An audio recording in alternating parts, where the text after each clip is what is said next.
नमस्कार, बहुत स्वागत है आपका सुबह 8 बजे की इस खास बुलेटिन में। मैं हूं आपके साथ अवंतिका श्रीवास्तव। रुक करेंगे आज की तमाम बड़ी खबरों का और सबसे पहले खबर महंगाई से जुड़ी हुई। एक और बड़ा झटका आम जनता को महंगाई का। सांची दूध के बाद दूसरे प्रोडक्ट के दाम लगातार बढ़ाए जा रहे हैं। आज से सांची की लस्सी 4 रुपए महंगी हो चुकी है, यानी कि 200 ग्राम की लस्सी जो कि 26 रुपए में आपको मिल रही थी वो अब 30 रुपए में मिलेगी। मीठा दही जिसकी कीमत में भी 3 रुपए का इजाफा हुआ है, मीठा दही 12 रुपए की जगह 15 रुपए में आपको मिलेगा। 250 ग्राम पेड़ा जिसकी कीमत अब 105 रुपए हो चुकी है। पनीर के दाम में भी बढ़ोतरी हुई है, 200 ग्राम पनीर अब 90 रुपए में मिलेगा, यानी कि दामों में 12 से 25% तक की बढ़ोतरी अब दर्ज की जा रही है। तो सांची ने पहले दूध के दामों में इजाफा किया, सीधा असर जनता की जेब पर इससे पड़ा। उसके बाद अब देखिए अन्य कई प्रोडक्ट्स जिसके दाम सांची ने एकदम से बढ़ाए हैं। 12 से 25% का कह सकते हैं इजाफा सांची की तरफ से इन तमाम प्रोडक्ट्स को लेकर, और हर एक प्रोडक्ट का दाम 3 से 4 रुपए बढ़ाया जा चुका है।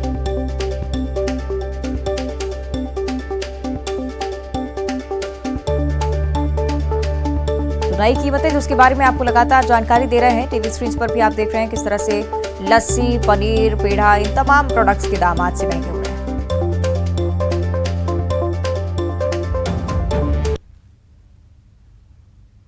और अगली खबर दुर्ग से है, जहां जिला अस्पताल में किन्नर का हंगामा देखने को मिला है। इलाज कराने पहुंचे किन्नर ने जमकर हंगामा किया। अस्पताल में मेडिकल स्टाफ से मारपीट की भी ये जानकारी सामने आ रही है। आक्रोशित कर्मचारी ने थाने में इसकी शिकायत भी दर्ज करवाई है।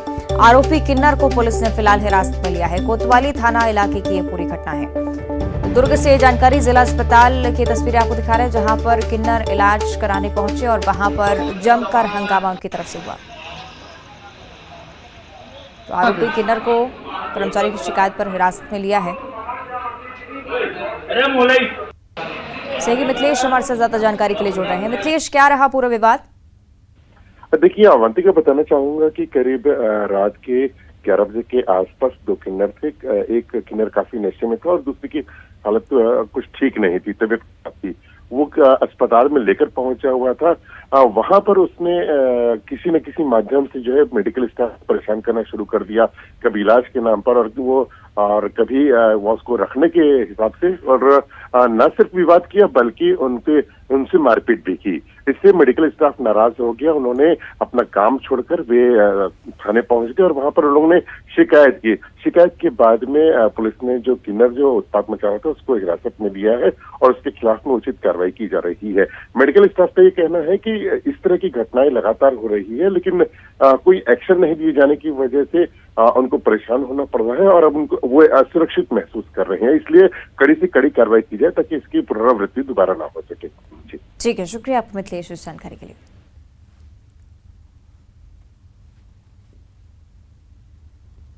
आगे बात करेंगे अंबिकापुर की। यहां से सामूहिक नकल मामले में बड़ी कार्रवाई की जानकारी सामने आ रही है। 10वीं की गणित परीक्षा में नकल करवाई जा रही थी। डीईओ ने नकल करते 69 बच्चों को पकड़ा है। सामूहिक नकल की जांच कर शासन को रिपोर्ट भी भेजी है। केंद्राध्यक्ष, सहायक केंद्राध्यक्ष और क्लर्क पर कार्रवाई हुई है। लमगांव शासकीय हाई स्कूल की पूरी घटना है। सामूहिक नकल पर बड़ा एक्शन यहां लिया गया है। 69 बच्चे चिन्हांकित किए गए।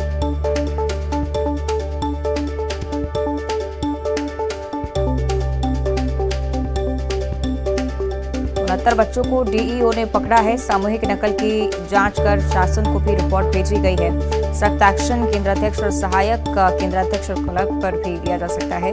लमगांव शासकीय हाई स्कूल की घटना है। 10वीं का पेपर था, गणित के पेपर में नकल कराई जा रही थी। सहयोगी श्रवण महंत हमारे साथ फोन लाइन पर जुड़ रहे हैं। श्रवण, क्या कुछ जानकारी इस पूरे मामले पर अभी तक? देखिए, लगातार जो है शिक्षा विभाग मॉनिटरिंग कर रहा है और बोर्ड की परीक्षाएं चल रही थी और इस दौरान जो जिला शिक्षा अधिकारी जो गश्त में थे और तमाम स्कूलों का वो जांच कर रहे थे कि सही ढंग से परीक्षा हो रही है कि नहीं। इसी दौरान वो जब हाई स्कूल के लमगांव स्कूल में पहुंचे तब उन्होंने देखकर हैरान रह गए कि पूरी सामूहिक नकल कराई जा रही थी। उस वहां पर 70 बच्चे वहां पे परीक्षा में बैठना था, जिसमें 69 जो बच्चे थे वहां उपस्थित थे और सभी को सामूहिक नकल कराया जा रहा था, जिसको देख करके जो जिला शिक्षा अधिकारी नाराज हुए और पूरे बच्चों के जो आंसर शीट होते हैं उसको जांच की गई। तो सभी एक ही तरह के सवालों के हल किए गए थे, जिससे जो वो जिला शिक्षा अधिकारी ने जितने सामूहिक नकल प्रकरण बना करके भेज दिया है और जो वहाँ पे केंद्राध्यक्ष थे, सहायक केंद्राध्यक्ष थे और तमाम जो शिक्षक थे उनको कारण बताओ नोटिस दिया है और ऐसी गलती के लिए दोबारा कभी माफ नहीं किया जा सकता है। तमाम कड़े एक्शन जो है वो जिला शिक्षा अधिकारी संजय गुहे ने लिया है और ये लगातार मॉनिटरिंग की जा रही है और बोर्ड परीक्षा में किसी तरह से नकल ना हो इसकी भी ध्यान में रखा जा रहा है। ठीक है, शुक्रिया आपका श्रवण।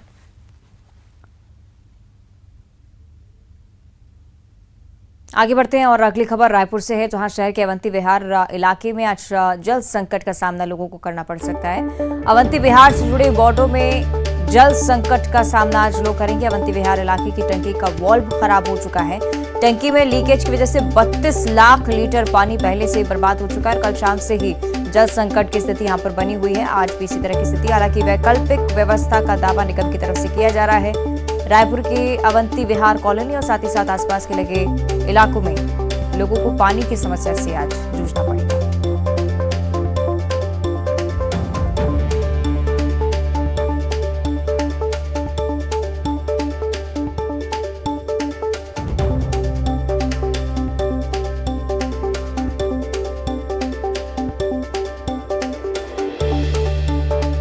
कल शाम से ही इसी तरह से जल संकट की स्थिति इस क्षेत्र में बनी हुई है। आज भी इसी तरह के हालात रहेंगे। हालांकि वाल्व को सुधारने का काम भी निगम की तरफ से लगातार किया जाएगा। साथ ही साथ जिन घरों में पानी की सप्लाई प्रभावित हो रही है उसमें टैंकरों से पानी की सप्लाई की भी बात कही जा रही है। और अगली बड़ी खबर रायगढ़ से है, जहां अवैध कॉलोनी बनाने वाले 3 लोगों पर केस दर्ज हुआ है। बिना अनुमति के ये कॉलोनी निर्मित करवाई जा रही थी। चक्रधर नगर थाना क्षेत्र का यह पूरा मामला है। नगर निगम प्रशासन की शिकायत पर पुलिस ने इस कार्रवाई को अंजाम दिया है। मामले में सभी आरोपी फिलहाल फरार चल रहे हैं। एएसपी संजय महादेवा ने इस पूरे मामले की जानकारी साझा की है। 2 और थानों में इसकी शिकायत पाई गई है। जांच कर दोषियों पर कड़ी कार्रवाई की बात अब पुलिस की तरफ से कही जा रही है।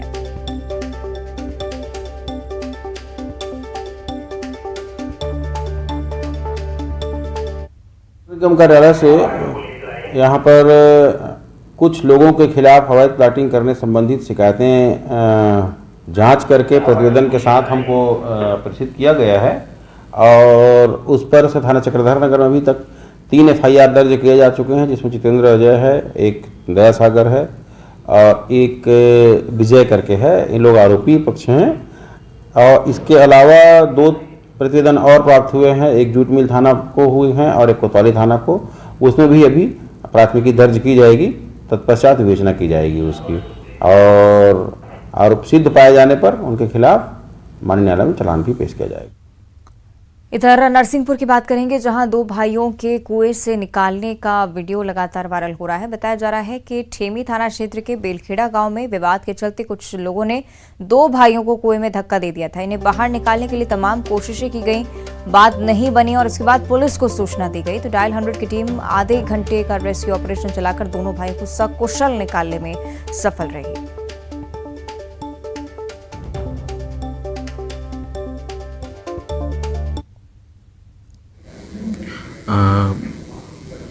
कुएं में गिर गए थे और हमारे डायल 100 को इसके बारे में इवेंट मिला और डायल 100 के हमारे कर्मचारी और ड्राइवर ने उनको जो है कुएं से निकाला और उनकी जान बचाई। कितने घंटे रेस्क्यू चला उनके लिए? करीब आधा घंटा ये रेस्क्यू प्रोग्राम चला और ये जो हमारे कर्मचारी हैं जिन्होंने ये उत्कृष्ट कार्य किया है उसको हम इस हेतु पुरस्कृत भी करेंगे। आगे बढ़ते कांकेर से अगली बड़ी जानकारी। दुकान में भीषण आग लगी है और दुकान में रखा सारा सामान जलकर खाक हो चुका है। दमकल की गाड़ी हालांकि मौके पर पहुंची, आग पर काबू पाने की कोशिशें की गई। काफी मशक्कत के बाद इस आग पर काबू पाया जा सका, लेकिन दुकान में रखा जो सामान था वो पूरी तरह से नष्ट हो चुका है। जवाहर नगर वार्ड का ये पूरा मामला, तस्वीरें आपको दिखा रहे हैं। इस भीषण आग की दुकान में आग लगी, अंदर कई सारे ऐसी वस्तुएं थी जो काफी कीमती थी, इसलिए लाखों के नुकसान की आशंका इस आग से। कुछ नहीं हो रहा है, उसमें कुछ नहीं हो रहा है। जब मैं देखे रहे हूँ तब चल मैं कुछ कर रहा था।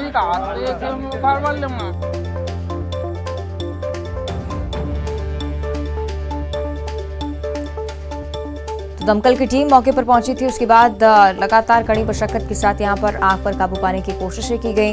हालांकि सारा सामान जलकर खाक हो गया। पत्नी के फोन पर लगातार आ रहे मिस कॉल से आग बबूला हुए पति ने अपने भाई और सालों के साथ मिलकर आरोपी युवक पर हमला बोल दिया। मारपीट में उसे गंभीर चोटें आई हैं। मामला नर्मदापुरम के डोलरिया थाना क्षेत्र के बगवाड़ा गांव का बताया जा रहा है। विवाहिता के घर के सामने रहने वाला युवक लगातार उसके फोन पर मिस कॉल कर रहा था और जब विवाहिता ने इसकी जानकारी पति को दी तो वो अपने छोटे भाई और 2 सालों के साथ मिलकर युवक के घर में घुसकर धारदार हथियार से हमला बोलने लगा। मारपीट में युवक गंभीर रूप से घायल हुआ, अस्पताल में उसे भर्ती करवाया गया। वहीं पुलिस ने हमला बोलने वालों पर केस दर्ज कर दिया है।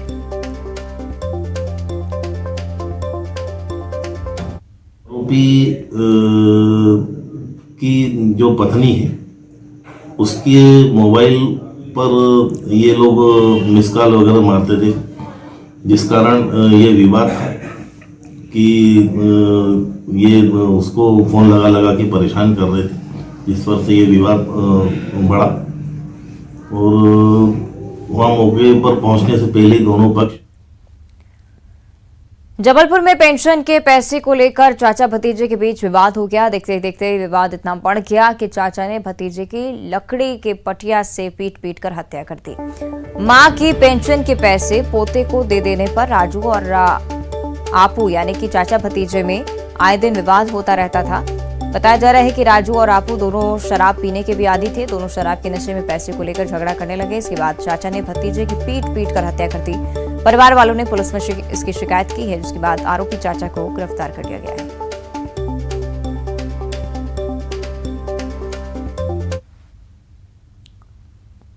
और अब बात करेंगे मंदसौर की, जहां होटल मोती महल में महिला की हत्या हुई है। लिव इन रिलेशनशिप में महिला रह रही थी।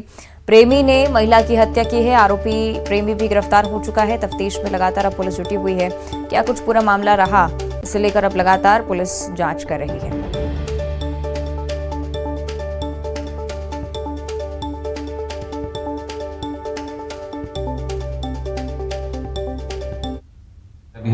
और ये तूफान सिंह नाम के व्यक्ति के साथ ये भाग गई थी और उसी गुमशुदगी के संबंध में ये लोग आए थे, वापस जा रहे थे अपने ग्राम में। तब इनकी आपसी कहासुनी हो गई। आपसी विवाद के चलते तूफान सिंह के द्वारा मृतिका का गला घोंट के हत्या कर दी गई। इसमें तूफान सिंह को राउंड अप कर लिया गया, हिरासत में है और अग्रिम कार्रवाई की जाएगी। सिवनी के कोरई सामुदायिक स्वास्थ्य केंद्र में तैनात स्टाफ नर्स के साथ दुष्कर्म का मामला सामने आया है। बताया जा रहा है कि बालाघाट जिले की रहने वाली स्टाफ नर्स अपने घर से स्कूटी पर अकेली कोरई आ रही थी। तभी आरोपी ने रास्ते में सुनसान जगह पर रोक लिया, दुष्कर्म किया। आरोपी फरार है। पुलिस ने पीड़िता की शिकायत पर केस दर्ज किया है। आरोपी की तलाश में पुलिस लगातार जुटी हुई है।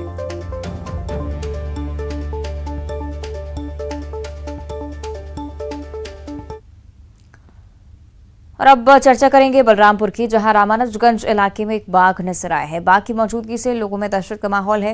कल बाघ ने एक मवेशी को भी अपना शिकार बनाया था। वन विभाग ने लोगों से जंगल की ओर नहीं जाने की अपील की है, लेकिन अगर ये बाघ रहवासी इलाके में आता है तो एक बड़े नुकसान की आशंका, क्योंकि लोगों पर भी ये बाघ हमला कर सकता है, इसलिए लोग काफी डरे हुए हैं। पहले भी एक मवेशी को अपना शिकार बना चुका है ये बाघ। रामानुजगंज का ये क्षेत्र, तस्वीरें आपको दिखा रहे हैं किस तरह से इस क्षेत्र में बाघ की आमद लगातार देखी जा रही है।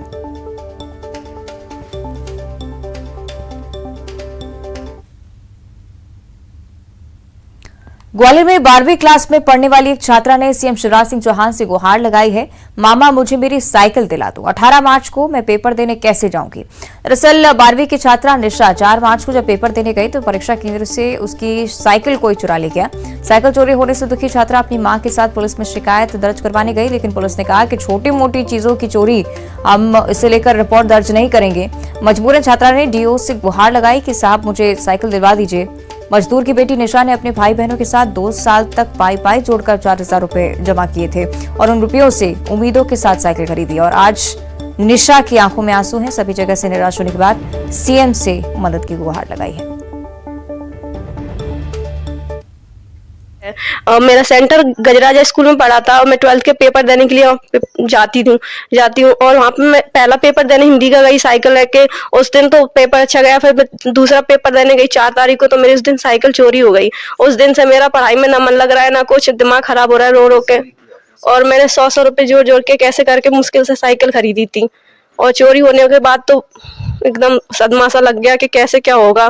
मुश्किल से साइकिल खरीदी थी। शिवराज सिंह चौहान जी से कहना चाहती हूँ, मामा जी से, कि मेरी साइकिल दिलवाएं कैसे भी करके, ताकि मुझे पढ़ाई में दिक्कत ना हो और मेरा फ्यूचर खराब ना हो। और आगे बात करेंगे भोपाल की। सागर के गढ़ा कोटा में कन्यादान समारोह का आयोजन किया जाना है और सीएम शिवराज सिंह चौहान इस कन्यादान समारोह में शामिल होने के लिए भोपाल से रवाना होंगे। गढ़ा कोटा में 2100 जोड़े 7 फेरे लेंगे और गढ़ा कोटा में 20 सालों से कन्यादान समारोह चलता आ रहा है। लोक निर्माण मंत्री गोपाल भार्गव भी इस आयोजन में शामिल होने वाले हैं और सीएम शिवराज सिंह चौहान की भी मौजूदगी इस खास कार्यक्रम में रहने वाली है।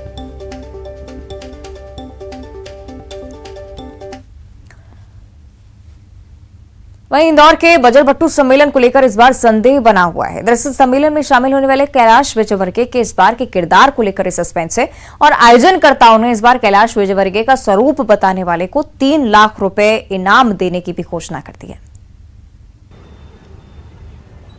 इंदौर के प्रसिद्ध बजरभट्टू सम्मेलन में कभी सचिन तेंदुलकर तो कभी चाणक्य, कभी जादूगर तो कभी सुभाष चंद्र बोस और कभी रॉकस्टार बजरभट्टू सम्मेलन में शामिल होने वाले बीजेपी के राष्ट्रीय महासचिव कैलाश विजयवर्गीय के इस बार के किरदार पर सस्पेंस बना हुआ है। अब इसके लिए इनामी प्रतियोगिता शुरू की गई है, जिसमें कैलाश विजयवर्गीय के किरदार बताने पर प्रथम पुरस्कार 1.5 लाख, दूसरा पुरस्कार 1 लाख और तृतीय पुरस्कार 50,000 देने की घोषणा की गई है। वो ये जो भीड़ इकट्ठी होती है, ये हमारे लिए इकट्ठी नहीं होती है, ये भीड़ होती है कैलाश जी के लिए इकट्ठी होती है कि कैलाश जी क्या बनेंगे, और ये भी एक सस्पेंस रहता है।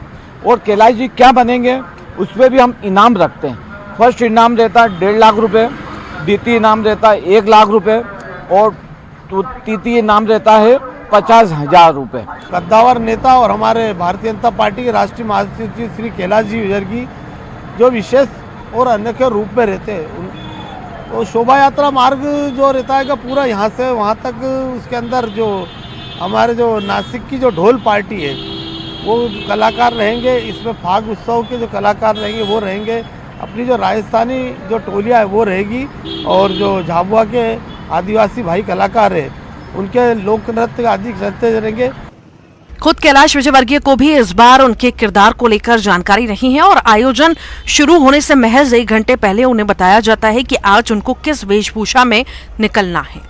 मैं क्या बनूंगा ये मुझे नहीं पता होता है, वो 3-4 लोग तय करते हैं और वही बनाते हैं। मेरे लिए भी वो आश्चर्य होता है जब वो मुझे कपड़े पहनाते हैं कि मैं आज ये बन गया।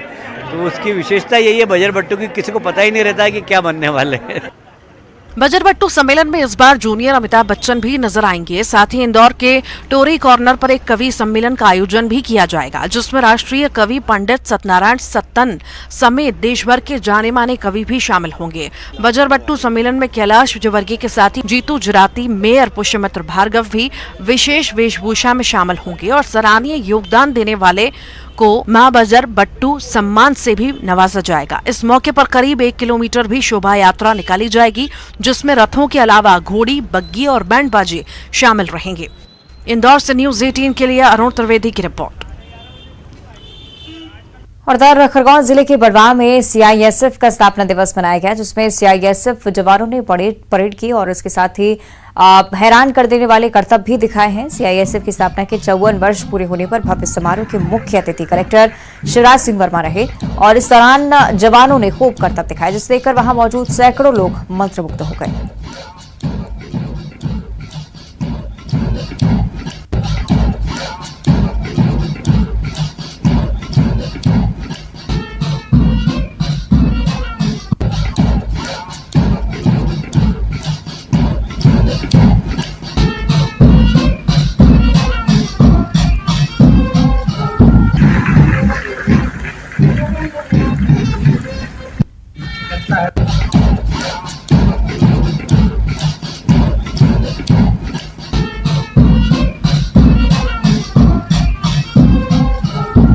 सीआईएसएफ का 54वां स्थापना दिवस समारोह में सम्मिलित होने का बहुत सुखद अवसर प्राप्त हुआ। मेरी ओर से सभी सीआईएसएफ की पूरी टीम को बहुत बहुत बधाई, शुभकामनाएं। इसमें 54वां हमारा स्थापना दिवस सीआईएसएफ का मनाया गया और इस स्थापना दिवस में आपने देखा कि परेड के लिए जो भी प्रशिक्षणार्थी यहाँ उपस्थित है उन्होंने परेड की। अभी 2 महीने आए हुए हैं और कुछ सांस्कृतिक कार्यक्रम आयोजित किए, कुछ डेमोन्स्ट्रेशन भी उन्हीं के द्वारा दिए गए। अगर फायर 360 यानी चारों तरफ से आ रहा हो तो किस प्रकार के सामने बड़ी सपोर्ट चारों तरफ पार करने का शानदार एवं से उसे पार किया जा। आदिवासी बाहुल्य बालाघाट में होली के मौके पर लगने वाले मेले में मलखंभ प्रतियोगिता का आयोजन किया जाता है। मेले में ऐसी प्रतियोगिता पिछले 62 सालों से होती चली आ रही है। परसवाड़ा के कोरेंडा गांव में मेला स्थल के बीच में 25 से 30 फीट ऊंचे लकड़ी के खंभे पर लाल कपड़े में नारियल बांधकर पूरे खंभे पर तेल लगाया जाता है। तेल के चलते खंभे पर चढ़ना कठिन हो जाता है। प्रतियोगिता की शुरुआत में खंभे के पास महिलाएं खड़ी होती हैं, प्रतिभागियों को छड़ी से पीटती हैं, लेकिन महिलाओं की पिटाई के बीच युवक खंभे पर चढ़ने की कोशिश करते हैं। फिसलन भरे लकड़ी के खंभे पर चढ़कर नारियल तोड़कर लाने वाले युवक को विजेता माना जाता है और उसे इनाम भी दिया जाता है।